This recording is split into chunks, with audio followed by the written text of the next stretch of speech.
आज हम बात करने वाले हैं एक ऐसी क्रांति की जिसने भारत में बेटियों के लिए सब कुछ बदल कर रख दिया। ये कहानी है एक बड़े कानूनी बदलाव की जिसने पारिवारिक संपत्ति पर बेटियों के जन्मसिद्ध अधिकार को हमेशा के लिए स्थापित कर दिया। तो चलिए एक बहुत ही बुनियादी सवाल से शुरू करते हैं। किसी परिवार की संपत्ति पर जन्म से किसका अधिकार होता है? देखिए, सदियों तक भारत में इस सवाल का जवाब बहुत सीधा और दुख की बात है कि बहुत असमान था। अब ये जो नया कानून है, ये इतना बड़ा बदलाव क्यों है, इसे समझने के लिए हमें पहले ये देखना होगा कि पहले होता क्या था। एक ऐसी व्यवस्था जो लगभग पूरी तरह से पुरुषों के ही हक में थी। इस पूरी पुरानी व्यवस्था के दिल में ना एक कानूनी कॉन्सेप्ट है जिसे कहते हैं सहदायकी या कोपार्सनरी। अब इसको ऐसे समझिए, जैसे ये कोई छोटा सा एक्सक्लूसिव क्लब हो जिसमें मेंबरशिप आपको जन्म के साथ ही मिल जाती थी, लेकिन सिर्फ तभी जब आप एक पुरुष हों। तो सोचकर देखिए 2005 से पहले सिचुएशन क्या थी। बेटा जैसे ही पैदा होता था वो परिवार की पैतृक संपत्ति, मतलब वो प्रॉपर्टी जो पीढ़ियों से चली आ रही है, उसमें हिस्सेदार बन जाता था। ये उसका जन्मसिद्ध अधिकार था। लेकिन बेटी का क्या? उसे ऐसा कोई भी अधिकार नहीं था। बल्कि सच तो ये है कि शादी के बाद उसे कानूनी तौर पर उस परिवार का हिस्सा तक नहीं माना जाता था। लेकिन फिर कहानी में एक मोड़ आता है। एक ऐसा कानूनी बदलाव आया जिसने इस सदियों पुरानी व्यवस्था की नींव हिला दी और इसे हमेशा के लिए बदल दिया। साल था 2005। इस साल को अच्छी तरह याद रख लीजिए।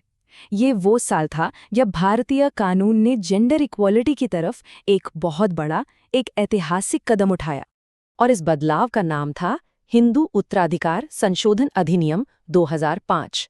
इसका मकसद बहुत साफ था, बेटियों को बेटों के बराबर लाना और संपत्ति के अधिकारों में जो ऐतिहासिक अन्याय होता आया था उसे खत्म करना।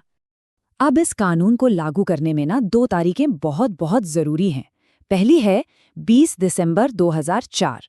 इसे कट ऑफ डेट बनाया गया। क्यों? ताकि पुराने जो भी सौदे हुए हैं वो सेफ रहें और लोग आनन फानन में बेटियों को हिस्सा देने से बचने के लिए प्रॉपर्टी न बेच दें। और दूसरी तारीख 9 सितंबर 2005, वो दिन जब ये कानून पूरे देश में लागू हो गया और सच में बेटियों को उनका हक मिला। तो सवाल ये है कि इस कानून के आने के बाद असल में बदला क्या? बेटियों को कौन से नए अधिकार मिले? चलिए इसे समझते हैं। इस कानून का जो सार है ना, वो एक बहुत ही सीधी सी लाइन में छिपा है। अब से एक बेटी जन्म से ही ठीक एक बेटे की तरह सहदायी होगी। ये सिर्फ कोई कानूनी हक नहीं था, ये एक ऐसा क्रांतिकारी बयान था जिसने परिवार में उसकी हैसियत को ही बदल दिया। तो इसका मतलब क्या हुआ? इसका मतलब ये हुआ कि एक बेटी को अब बेटों के बराबर की ताकत और जिम्मेदारियां दोनों मिलीं। अब वो परिवार की प्रॉपर्टी के बंटवारे की मांग कर सकती थी, अपने हिस्से को बेच सकती थी और सबसे बड़ी बात, शादी के बाद भी उसका ये अधिकार बना रहता था। और हाँ, सिर्फ अधिकार ही नहीं, जिम्मेदारियां भी आईं। जैसे परिवार पर अगर कोई कर्ज है तो उसमें भी बराबर की हिस्सेदारी। शुरू में थोड़ा कंफ्यूजन था, लेकिन फिर सुप्रीम कोर्ट ने विनीता शर्मा केस में एक लैंडमार्क फैसला देकर सब कुछ साफ कर दिया। कोर्ट ने कहा कि ये अधिकार बेटियों को उनके जन्म के दिन से ही मिलता है, भले ही उनका जन्म 2005 से पहले क्यों ना हुआ हो। और सबसे बड़ी बात जो कोर्ट ने कही, इस अधिकार के लिए पिता का 9 सितंबर 2005 को जिंदा होना भी जरूरी नहीं है। ये एक एब्सोल्यूट राइट है, एक पक्का अधिकार। अच्छा, जब बेटियों को सहदायिक बना दिया गया तो इसका असर सिर्फ उनके अधिकारों पर ही नहीं पड़ा, इसका असर इस पर भी पड़ा कि परिवार की प्रॉपर्टी को मैनेज कैसे किया जाएगा। ट्रेडिशनली एक जॉइंट फैमिली की प्रॉपर्टी को जो मैनेज करता है उसे कर्ता कहते हैं। कर्ता कौन होता है? आमतौर पर परिवार का सबसे सीनियर पुरुष सदस्य। सारे बड़े फैसले लेने की पावर कर्ता के पास ही होती है। लेकिन कर्ता की पावर अनलिमिटेड नहीं होती।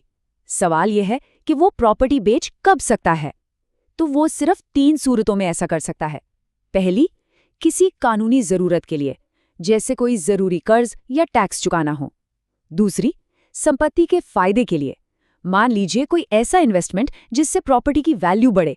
या फिर, और ये सबसे जरूरी है, सभी सहदायकों की सहमति से। और यहीं पर 2005 का कानून सारा खेल बदल देता है। सभी सहदायकों की जो परिभाषा थी, अब उसमें बेटियां भी आ गई। इसका सीधा सा मतलब ये है कि अब प्रॉपर्टी बेचने जैसे बड़े फैसलों के लिए बेटियों की सहमति भी उतनी ही जरूरी है जितनी बेटों की। उनकी राय को, उनकी आवाज को अब इग्नोर नहीं किया जा सकता। तो एक अकेले कानून ने विरासत की पूरी तस्वीर ही बदल दी। लेकिन क्या कहानी यहीं खत्म हो जाती है, या ये किसी नए चैप्टर की बस शुरुआत है?